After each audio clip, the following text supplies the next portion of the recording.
Good morning mga meses! So ayan na nga mainit ngayon, kaya pag naiinitan ka, umorder ka na nito. Aligaga ang lola mo ngayon dahil sunod-sunod ang order natin sa GrabFood. So sa mga gusto umorder dyan, PM nyo ako directly or kung ayaw nyo mahirapan maghanap ng rider, sa GrabFood app kayo. Check nyo lang doon yung Unity Cakes and Pastries, Tandang Sora. So samahan nyo akong gumawa ng order sa GrabFood at yung rider malapit na. Go! Yan, so tapos na ako maglagay sa baso half. Then syempre lalagyan natin yan ng skim milk sa middle. Yan yung skim milk na gamit namin. Legit na skim milk to 10, dito lasang harina.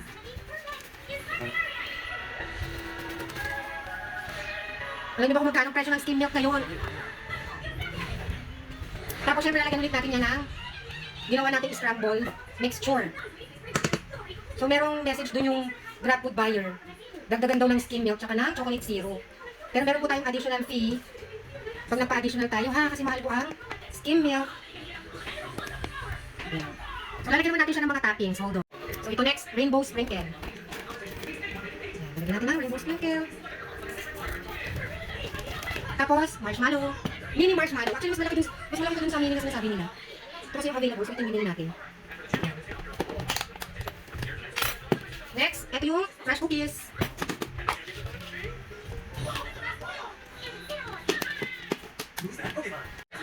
Okay, tapos lagyan natin ng stick on.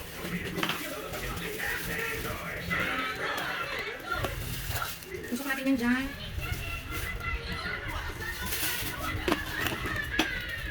Tapos, lalagyan ulit natin ng skim milk. Diba? Sagana siya sa skim milk, mga meses. Kaya yung ibabayad nyo dito, mga meses, sulit na sulit.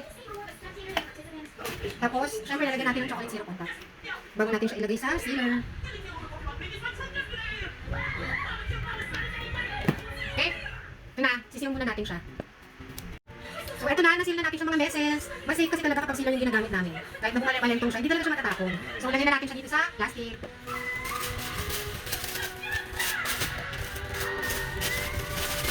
Then, kutsara.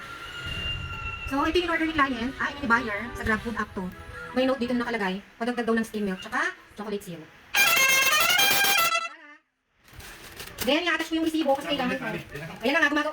Hindi pa napipick up yung isa, meron na namang order na. Baka nito ang first one. So, ito na. Salamat mga meses!